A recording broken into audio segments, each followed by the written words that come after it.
Hello అండి, నమస్తే. Chicken pulao చేస్తున్నాను. అది మీకు కూడా చూపించాలనుకున్నాను. చాలా ఈజీగా చేసుకోవచ్చండి ఎవరైనా సరే. కేజీ చికెన్ తీసుకున్నాను. చిన్న చిన్న లెగ్ పీసులు కొట్టిపించానండి. ఇంకా పెద్దగా అయితే తొందరగా ఉడకవనేసి. సరిపడినంత ఉప్పు వేసుకోవాలి. తినేదాన్ని బట్టి చూసి వేసుకోండి. పసుపు కూడా ఒక హాఫ్ స్పూన్ వేస్తున్నాను.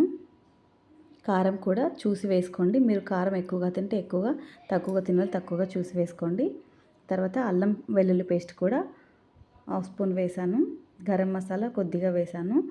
ఇంకా మేము మసాలాలు తక్కువగా తింటామండి. చికెన్ మసాలా కూడా కొంచెం వేసాను. అందుకని కొద్దిగా వేసుకున్నాను. మీరు తింటే కొంచెం ఎక్కువగానే వేసుకోండి. ఇప్పుడు పెరుగు కూడా ఒక 3 స్పూన్స్ వేసానండి. వేసేసి మొత్తం మసాలా కారం మొత్తం ముక్కలకు పట్టించాలి. బాగా కలిసే వరకు బాగా కలుపుకోవాలి. ఇలా కలపడం వల్ల ముక్క చప్పదనం అనేది పోతుంది. ఇలా కలుపుకొని అర్ధగంట సేపు నాననివ్వాలి. ఫ్రిడ్జ్లో పెట్టుకొని మ్యాగ్నేట్ చేయాలి. నేను మూత పెట్టుకొని ఫ్రిడ్జ్లో పెట్టుకుంటాను. తర్వాత ఒక కుక్కర్ తీసుకున్నాను. కుక్కర్లో చాలా త్వరగా అయిపోతుంది. అందుకని ఒక గంటే ఆయిల్ వేసాను. ఇంకొక గంటే నెయ్యి వేసుకున్నాను. ఇలా నెయ్యి వేయడం వల్ల చాలా అంటే చాలా టేస్ట్ వస్తుంది. ఇంకా బిర్యానీ ఐటమ్స్ ఉన్నాయి కదండి, ఇవన్నీ వేసుకుంటున్నాను. హోల్ గరం మసాలా ఇవన్నీ వేసుకొని కొంచెం వేగిన తర్వాత ఉల్లిగడ్డలు చాలా సన్నగా కట్ చేసుకోవాలండి. బారుగా కట్ చేసుకుని వాటిని కూడా వేసుకున్నాను. 2 పెద్ద ఉల్లిగడ్డలు తీసుకున్నాను. ఒక 4-5 పచ్చిమిర్చి తీసుకున్నాను. కొద్దిగా పుదీనా తీసుకున్నాను. అల్లం పేస్ట్ కూడా కొద్దిగా వేస్తున్నాను. కొత్తిమీర కూడా కొంచెం వేసాను. ఇవన్నీ వేసుకొని బాగా కలుపుకోవాలి.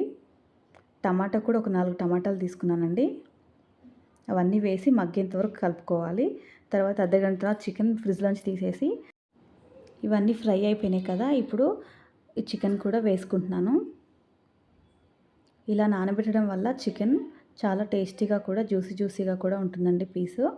ఇప్పుడు మొత్తం వేసి ఒకసారి కలుపుకోవాలి బాగా. కొంచెం పచ్చివాసన పోనీయాలండి. ఎమ్మటే మూత పెట్టుకోవద్దు, లేకపోతే నీసు వాసన వస్తుంది. తర్వాత ఒక 5 మినిట్స్ తర్వాత కలుపుకొని మూత పెట్టుకొని ఉడకనివ్వాలి. తర్వాత ఉడికిందేమో చూసుకుంటాను. కొంచెం ఉడికింది కదా, ఇప్పుడు మళ్ళీ ఒకసారి కలుపుకొని బాస్మతి రైస్ కూడా ఒక అర్ధగంట ముందు నానబెట్టుకోండి. నానితే కూడా ముక్క తొందరగా ఉడుకుతుంది బియ్యం. ఇప్పుడు ఇందాక కడిగి పెట్టుకున్నాను కదా బాస్మతి రైస్, దాన్ని కూడా వేస్తున్నాను. ఇలా వేసి మొత్తం ఒకసారి మళ్ళీ ఒకసారి కలుపుకోవాలి.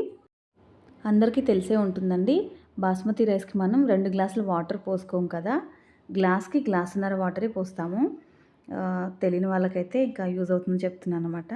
మామూలు బియ్యంకి అయితే 1 గ్లాస్కి 2 గ్లాసులు పోసుకుంటాం కదా వాటర్.